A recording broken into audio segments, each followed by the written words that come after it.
avião, correria de aeroporto, realmente não é nada de repouso. Então eu queria repouso, eu queria estar com a Marileia, beira do mar, beira do mar, sem ter hora para dormir, sem ter hora para levantar. Então é o que eu queria. Mas aí, a minha filha Januci e o meu genro, Henrique, eles desejaram que fizéssemos essa viagem. E a sedução foi o Egito. Saímos daqui, fomos para Luanda, em Angola, e ficamos encantados com a linguagem, a língua portuguesa dos angolanos. Como eles falam corretamente o português. E um português bonito. Eles falam português muito bonito. Mais bonito do que de Portugal. De lá, nós fomos a Lisboa, porque meu genro queria conhecer Lisboa, ele não conhecia. Ficamos um dia em Lisboa, mais 3 dias em Porto. Porto nós fomos uma vez, que a Marisley foi participar de um congresso, mas dessa vez a gente visitou alguns pontos turísticos. E eu sempre de olho no Egito. Depois nós fomos para a Turquia, Istambul, sedutora, a sedutora Turquia. Mas nós estávamos querendo o Egito. Quando chegamos ao Egito, já estávamos cansados, né? 10 dias, né? Nós estávamos já cansados. Falei, gente, Senhor, eu tive que pedir a Deus, me dê energia para esse lugar, porque eu já estou cansado. E começamos a nossa peregrinação. E as nossas impressões em relação àquele lugar. No primeiro dia, nós visitamos as pirâmides. As 9 pirâmides. E entramos, a Marisei e os meninos foram até o sarcófago lá no meio da pirâmide. Eu fui até determinado ponto. Entramos na pirâmide de Quéops. Estava frio, essa época do ano é frio, no Cairo. As pirâmides ficam no Cairo. Então eu sempre apareci de terno e gravata, essa época durante o dia 14, 15 graus, à noite 3, 4, 5 graus. Em Porto, essa época, vento, chuva, frio, e isso nos abalou. E o que nós sentimos? A primeira impressão que sentimos, Jesus viu as pirâmides. Jesus viu isso que eu estou vendo, que nós estamos vendo. Uma obra de 4.500 anos atrás, antes de Cristo. Então ficamos a imaginar, embora a viagem fosse ao Egito, mas a imaginar Jesus no Egito.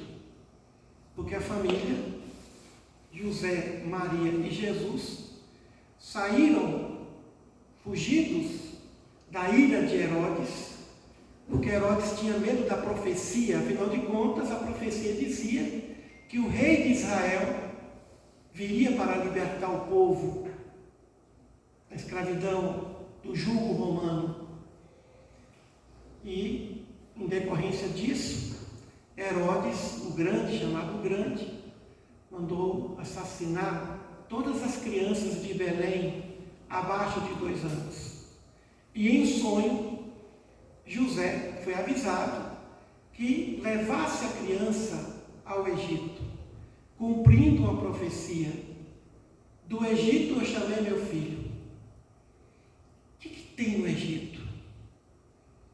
Foi no Egito que nasceu o monoteísmo, através de Akenaton, o que nós chamamos de Akenaton.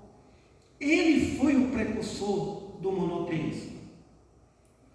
E dali surgiu o grande Moisés, o grande legislador, o José do Egito, que ali foi humildemente e chegou a ser substituto do faraó. Que energia paira sobre aquele lugar, a ponto de ter que chamar o Messias, e ali o Messias aprendeu a caminhar. Ali Jesus aprendeu a falar. Ficou até 8, 9 anos. Ali ele passou a ter noção. E lá nós visitamos uma igreja chamada Igreja de São Sérgio, onde a família a Santa Família, ficou 3 meses. Nós vimos um poço, ali tem um poço, onde José e Maria tiravam água para dar a Jesus. Tem água até hoje. A igreja de São Sérgio. Um momento de emoção. Mas quando nós vimos as pirâmides, alguns templos, ficávamos a imaginar, Jesus viu tudo isso. Jesus bebeu dessa água. Poderia eles terem ido a qualquer lugar, qualquer outra região, Grécia, Roma, poderia ir para qualquer lugar, a Pérsia, mas foram ao Egito. E segundo os estudiosos, ficaram numa sociedade, numa comunidade em Heliópolis. Mas, pelo que contam, eles não tiveram uma parada, porque os cristãos eram perseguidos na época, inclusive nas terras egípcias. Então eles se reuniam às escondidas. Mas o Egito, energeticamente, protegeu o nosso mestre. E saiu dali depois que Herodes desencarnou, faleceu. E voltaram a Nazaré, onde ali, por alguns anos, permaneceu. Alguns dizem que ele continuou a viajar, teria ido às Índias, teria retornado ao Egito. Mas por que o Egito fascina tanto?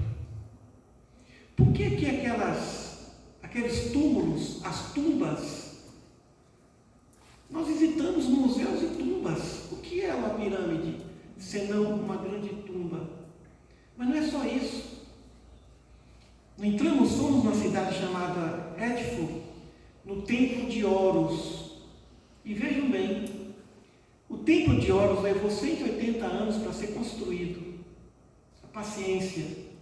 E nas paredes, em algum lugar lá, num departamento, num compartimento, uma sala pequena, tinha lá fórmulas de perfume egípcio, onde os franceses tiraram fotos, decodificaram, e vários perfumes franceses têm base nas fórmulas encontradas no Templo de Horus, em Édipo.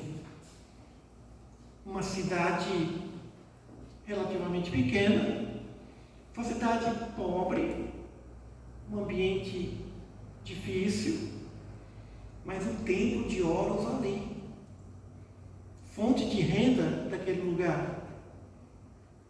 E não só essências, e lá também visitamos, não nessa cidade, mas no Cairo, visitamos uma loja, um lugar que só vende essências. Ficamos num hotel no Cairo, onde lá nós respirávamos o perfume de jasmim, que segundo eles era o perfume de Cleópatra. Um hotel chamado Triunfo. Parece um palácio, uma coisa fora do comum. Fica no Novo Egito, na parte nova da cidade do Cairo. Então, nesses templos, informações sobre medicina, arquitetura, história das lutas, das guerras, dos amores. Ou seja, o egípcio, ele teve preocupação em contar a sua história nas paredes dos túmulos. Lá em Luxor, entrando no Vale dos Reis, isso foi lá no final da viagem, Luxor era a antiga Tebas, a Tebas do nosso conde Rochester. Nós, que já lemos várias obras egípcias, sempre se fala em Tebas. E Tebas foi capital do Egito 500 anos. E fomos até a linda e acolhedora cidade de Luxor. É um museu a céu aberto. É um museu. O templo, o museu de Luxor, é algo assim impressionante. Por que impressiona? A riqueza de detalhes, as esculturas, a grandeza, a originalidade. Em alguns desses templos tem lá gravado um disco voador e um helicóptero. eles registravam tudo. Muitos desses templos foram submersos e depois o homem tirou dali. O templo do Ramsés II, por exemplo, que fica de frente ao lago Nasser, e do lado do templo da sua amada Nefertari, que significa a mais bela, a mais bonita de todas. Esses dois templos estavam submersos sob as águas do Nilo. Aí países como Inglaterra, Egito, França se reuniram e resgataram os templos submersos e colocaram, fizeram uma montanha artificial e lá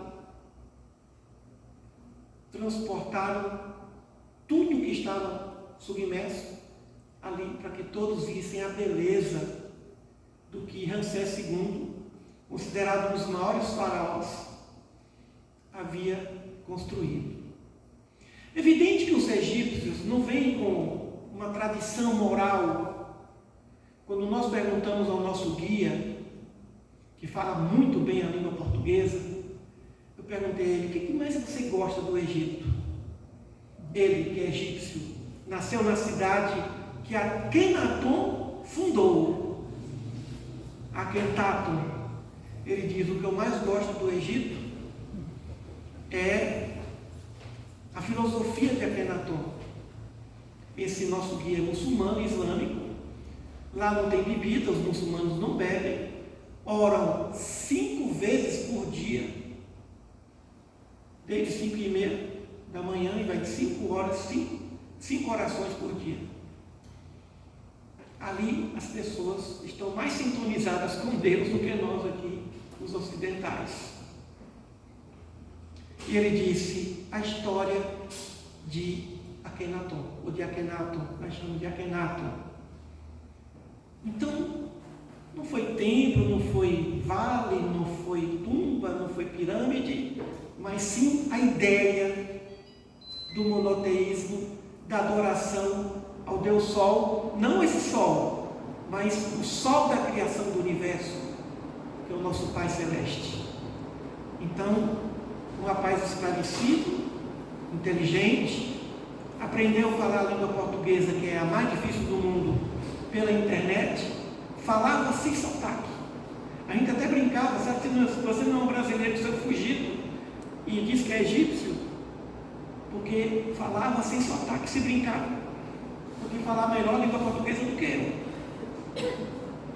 E ele ressaltou a cultura de Akhenaton, ou de Akhenaton. Mas o que mais me atraiu no Egito? O povo egípcio. Um povo bem-humorado. Os vendedores começam a vender assim com a gente: menos que Casa Bahia, Magazine Luiza e 25 de março. Eu falei: vale Deus. Magazine Luiza aqui, aos pés da pirâmide. Um bom humor de surpreender.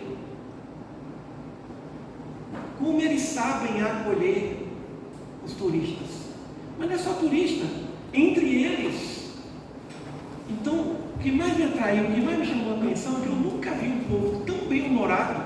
Pega qualquer carioca malandro e põe no bolso. E não são malandros. São pessoas sérias, honestas, mas muito bem-humoradas. E aí Marilene diz: é porque não bebem, né? Bebida tira o bom humor do povo, né?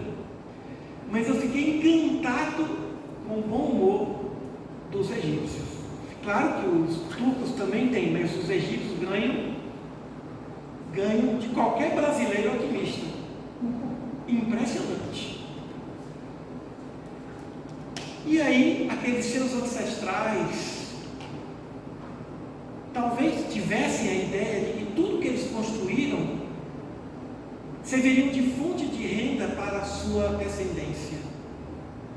Dinastia sem nome. Porque a maior fonte de renda do Egito é o canal de Suez. Depois, o turismo. E essa época do ano é a melhor época, porque é frio. Porque no mês de julho, 40, 50 graus. E muita gente gosta de mês de julho, mas não é recomendável, pelo nosso guia. E ele diz, essa época, agora olha o frio, 15 graus, à noite diminui um pouquinho, sem chuva. Frio sem chuva. Diferente de Porto, que chove, faz frio e vento. Então, nós sentimos por que Jesus foi para ali. Por que Moisés foi criado ali? Por que começa com o Egito? Será que é por causa do bom humor do seu povo, do otimismo? Aí vem a esperança. A esperança é a mais bela composição da fé. Porque a esperança significa otimismo. A fé otimista. Porque o indivíduo pode ter fé e não ser otimista. Mas o que tem fé e esperança é otimista. Sempre pensa no melhor, no que pode acontecer de melhor. Quando Jesus disse, olha o que estão fazendo comigo. Se estão fazendo isso comigo, que não devo nada à lei, que não tenho nada do que resgatar, o que não farão com quem tem do que resgatar? Se estão fazendo isso com o ramo verde, o que não farão com o ramo seco? Quem é que faz? Quem é que peneira? A lei divina. Quem é que busca a justiça? A lei divina. Então, muitas vezes, nós necessitamos, ou pelas vias das reencarnações, ou pelas vias das viagens, de tocar o Espírito. Tocar o Espírito. A Marilene sempre diz, e eu repito muito, ela diz, toda vez que você vai na sua terra natal, quando você volta diferente. Você volta mais alegre, mais animado. E eu não percebo isso. Mas eu estou normal, do jeito que eu fui. Não, você muda. Evidente que essa nossa viagem ao Egito, ela cravou, ou reacendeu em nossos espíritos, algumas chamas, atingindo a memória integral. E nós já sentimos isso nos primeiros dias. Eu tomei algumas decisões. Falei, mas por que eu não pensei nisso antes? Mas é evidente que isso vai prosseguir. Quando você visita a sua terra natal, a casa onde você viveu a infância, a casa onde você viveu a juventude, lembrando os momentos felizes, ou até os momentos infelizes, aquilo toca o subconsciente, toca a memória espiritual, e que vai refletir na consciência, no consciente. O subconsciente, como dizia Jung, maior que o consciente, é atingido por essas energias desse passado reencarnatório. Quanto mais quando se visita a Índia, quando se vai à África, quando se visita o Egito, quando se vai a Roma, quando se visita a Grécia, quando se visita a Rússia, a China, culturas milenares. E se nós passamos por lá, isso toca. É o que acontece comigo quando eu chego em Lisboa. Eu me sinto mais à vontade em Lisboa do que aqui, do que em Salvador. Quando eu chego em Lisboa, aqui bom, cheguei em Lisboa. A gente começou por Lisboa e terminou por Lisboa. Eu falei, que bom. Chegamos em Lisboa. Como eu amo aquele lugar. Não foi à toa que fizemos um mestrado e doutorado lá. Como funciona, como dá certo. Mas o Egito nos atinge a todos. Se não de uma forma direta, mas de uma forma indireta. Lá em casa, sempre gostei de coisas egípcias. Estátua egípcia, quadro de Egito. E imaginem a minha inquietação de ter levado só uma mala de mão e vendo tanta coisa vendendo. entramos numa loja onde vende papiros, desses papiros que não quebram, não são papiros de folha de bananeira.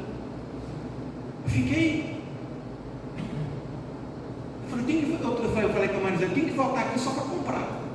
Traz uma mala grande, traz a mala pequena, que é a mala e uma outra mala só para comprar coisa, bugiganga do Egito.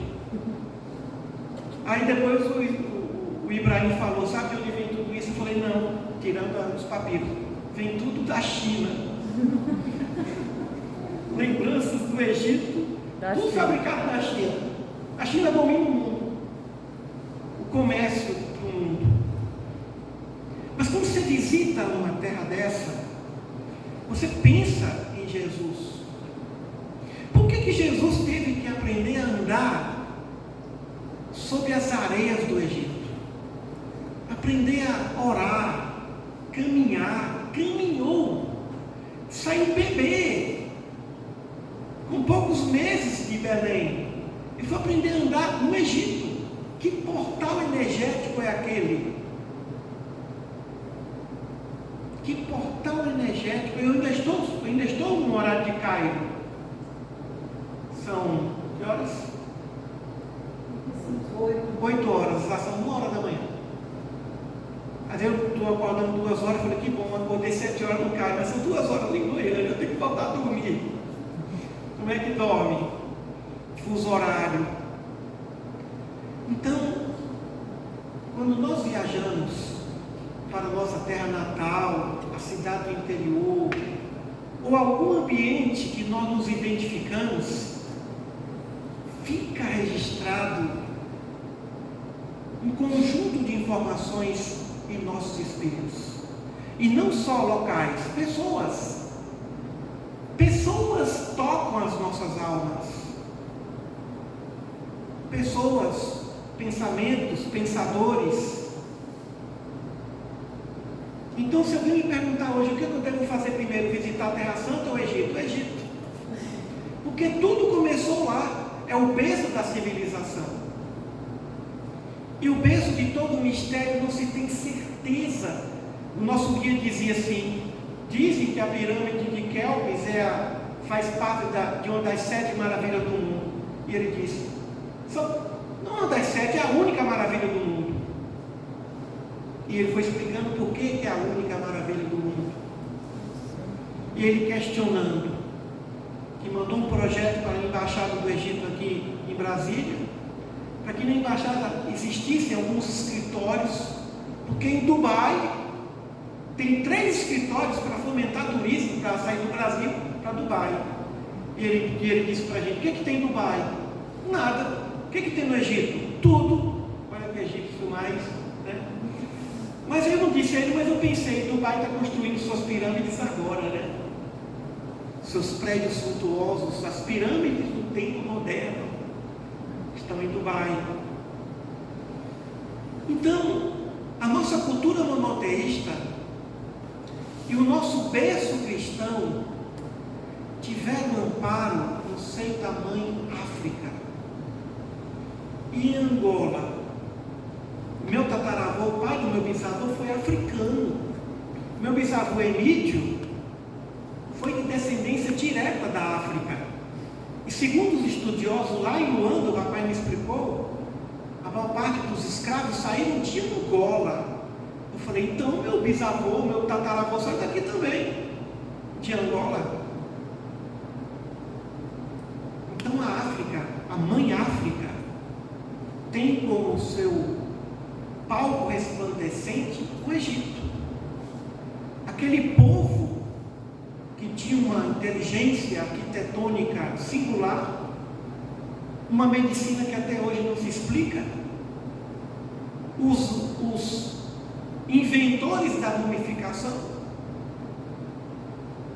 os filósofos, porque Akhenaton não foi sozinho, e sua amada Nefertiti não foi sozinho. O monoteísmo que influenciou, alguns até dizem que Akhenaton seria Abraão, que não é bem isso. Então, fazer uma viagem dessa pode ser feita assim. presencial, mas no YouTube. Não é a mesma coisa, mas a imaginação pode nos levar até lá. O poder da imaginação, que Allan Kardec nos ressalta, e depois, séculos depois, Einstein diz: eu aprendo mais com a imaginação do que com os livros. Uma tarde eu fiquei a tarde toda no cemitério onde está o túmulo de Allan Kardec, e realmente ele saiu de lá e falou: eu acho que eu estive no cemitério mesmo, vendo aquelas imagens, o túmulo de Victor Hugo, Napoleão Bonaparte. Então, a tecnologia hoje faz com que nós visitemos, não só pela TV, mas pelos canais da internet, todos esses lugares que os turistas visitam, que os turistas conhecem. Em algum ponto nós vamos ser tocados, em alguma coisa, uma mensagem subliminar. Existem as mensagens conscientes, o bom humor do povo, obras brilhantes, templos impressionantes. No Museu do Cairo, o nosso guia falou que precisava de 6 meses para explicar esse museu para vocês, e nós só temos 3 horas. Eu falei, a primeira coisa que eu pensei quando o avião aterrissou no Cairo, eu falei, eu tenho que voltar aqui. Alguma coisa me disse que essa viagem vai ficar incompleta, e nós vamos voltar para visitar Alexandria, o templo da astrologia, visitar outros museus. O que nós vamos encontrar nesses museus? O mesmo que se encontra em um, encontra em outros. As histórias, tudo ali, gravado em pedra. Mas não é só isso. É que é um verdadeiro banho de informações que o espírito assimila. Dormir numa cidade daquela como Luxor, dormir em Tebas, é diferente de dormir em Goiânia. É diferente de dormir na nossa cidade natal. O espírito sai dali e vai se encontrar com os espíritos egípcios que estão por ali. Isso, quando ele volta ao corpo, ele volta diferente. E ele não sabe por que ele voltou diferente. Podemos trabalhar tudo isso pela imaginação, através dos vídeos, mas quem sabe pela força da imaginação, já que a imaginação é o pensamento mais forte que existe. Aquilo que a gente imagina é mais forte do que aquilo que a gente vê. Por isso que ler um livro é mais tocante do que assistir o filme que fala do livro. A imaginação. Tivemos em Porto aquela livraria do Harry Potter lá, Lero, né? Uma livraria. A livraria se diz a livraria mais linda do mundo. Claro que não é, mas pela imaginação, a magia do cinema, filas o tempo inteiro. Você viu lá os filas? Eu nunca vi fila ter que pagar ingresso para visitar uma livraria. E lá eu comprei o único livro do Fernando Pessoa, o grande poeta português. Então, quando você imagina, você projeta a esperança. O que é esperança? É um poderoso pensamento de que vai dar certo. Um pensamento de que as coisas sempre terão um fim otimista, importante e prazeroso para o espírito em evolução. E quando nós nos fortalecemos pela convivência, pela visita por esses lugares, nós deixamos um pouco de ser ramos secos e ganhamos uma resistência diante das dificuldades da vida e das dificuldades do passado.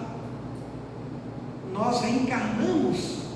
Uma coisa que nós aprendemos quando viajamos para outros lugares é que o espírito é o mesmo. Você carrega as virtudes e os vícios onde você for. Você vai para o Egito, você vai para a Índia, vai no templo de Buda, onde você for, você carrega. Outra coisa que a gente aprende: precisamos de muito pouco para viver. Eu levei na minha pequena bagagem 4 camisas e 2 calças. 4 camisas e 2 calças. Meias, cuecas e pronto. Alguém pode imaginar uma viagem de 20 dias com 4 camisas? 2 brancas e 2 azuis. E o terno, né? Não. Só 2 gravatas e um terno por cima. Só isso. Lamento muito, devia ter levado uma outra mala para poder comprar as bugigangas do Egito. A gente precisa de muito pouco para viver. Aí quando você sai e volta de uma viagem dessa, vamos limpar isso aqui, vamos doar isso, doar aquilo, isso não serve para nada, isso aqui para quê?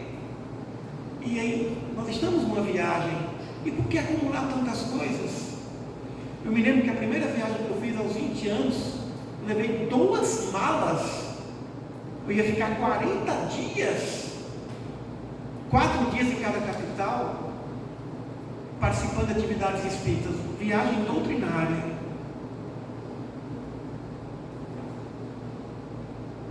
Aí depois eu descobri que não precisava de tanta camisa, de tanta calça, não usava nada praticamente. Falei, para quê? Próxima viagem, só a mala de mão. Só a mala de mão. Ou seja, não precisa de tanta coisa para viver. A gente aprende isso também nessa viagem. Pouca coisa. Alguém pode imaginar uma viagem dessa com 4 camisas e 2 calças? Tudo numa maleta, de mão, bagagem de mão, que põe no avião. Está na hora. Então, meus irmãos, são muitas lições que a gente aprende. Mas talvez uma das maiores lições seja: tem muita coisa além do nosso quintal. Tem muita coisa além da nossa rotina. Como a rotina nos aprisiona, faz com que nós não enxerguemos certas coisas. A rotina nos cansa, nos leva a um tipo de estresse que corrói a alma, que consome o espírito. Por isso que é interessante mudar um pouco a rotina. E mudar a rotina é deixar de fazer o que faz sempre. Se é pedreiro de segunda a domingo, nas férias vai fazer tudo, menos ser pedreiro, vai ser pintor. Muda de rotina, para que nós possamos enxergar a vida e interpretar a vida de diversos modos. Esse salão, por exemplo, quem está aqui enxerga de uma forma, quem está ali, em cada ponto desse salão, o salão muda de formato. São muitos salões dentro de um salão só. São muitos mundos dentro desse planeta Terra. Nós caminhamos em Istambul, na passagem de Ano Novo, nós vimos um mundo de gente correndo atrás de um bocado de homem, correndo atrás de Papai Noel. Eu falei, mas que coisa mais linda e louca. E todo mundo esperando a hora dos fogos. E a frustração, foi o momento mais triste da viagem. Todo mundo ali com o celular, e o governo não possibilitou aquela festa que tem em Copacabana e outros países. Mas o que impressionou, mais de 1 milhão de pessoas nas ruas, correndo atrás de Papai Noel. Falei, quanto homem aqui de todas as idades correndo atrás de Papai Noel? Nenhum assalto, nenhum conflito. A polícia que tinha lá era para cuidar dos monumentos e não das pessoas. Então vi homens, pais de família, que saíram de casa para correr atrás do Papai Noel, para esperar meia-noite para tirar foto dos fogos. Crianças crescidas em Istambul, filas e filas para visitar o templo de Santa Sofia, que agora virou uma mesquita. Encontramos fé em cada lugar daqueles lugares. No hotel em Porto, o recepcionista, o pai dele leu 2 livros nossos. Depois de muita conversa, meu pai é espírita e leu 2 livros seus. Como é que ele conseguiu esses livros? Esses livros chegaram em Porto. O Sexo Programa Soluções e o Sexo Nosso de Cada Dia. Eu gosto de levantar de madrugada e ficava lá batendo papo com os recepcionistas. E um deles, que acabou de mandar um e-mail para mim: quando você voltar, você tem que fazer palestra. Essa viagem não foi para palestra, essa viagem foi para ser turista, somente. Embora eu tivesse recebido da loja maçônica uma apresentação que eu pudesse visitar qualquer loja maçônica da grande loja, podia fazer qualquer palestra. Então, meus irmãos, eu sugiro que vocês entrem no canal do Netflix, conheçam lá. Qual é o nome daquele rapaz? Rodrigo Ruas. Netflix, Rodrigo Ruas, já viu? Egito. Entre nos canais do YouTube, conheçam vários lugares, Grécia, Egito, Roma, conheçam vários lugares. Em algum deles, mesmo à distância, vocês vão ser tocados. O Espírito vai ser tocado. E você, por entrar na sua rotina diária, noturna, você vai sair, você vai dizer: nossa, alguma coisa aconteceu comigo, que agora eu estou percebendo que eu tenho que fazer assim, desse modo, vai ser melhor para mim e melhor para todos. Desse jeito, os sofrimentos não nos abalarão tanto. Muita paz a todos, e que Deus abençoe aquele povo egípcio maravilhoso, agora e sempre. Assim seja.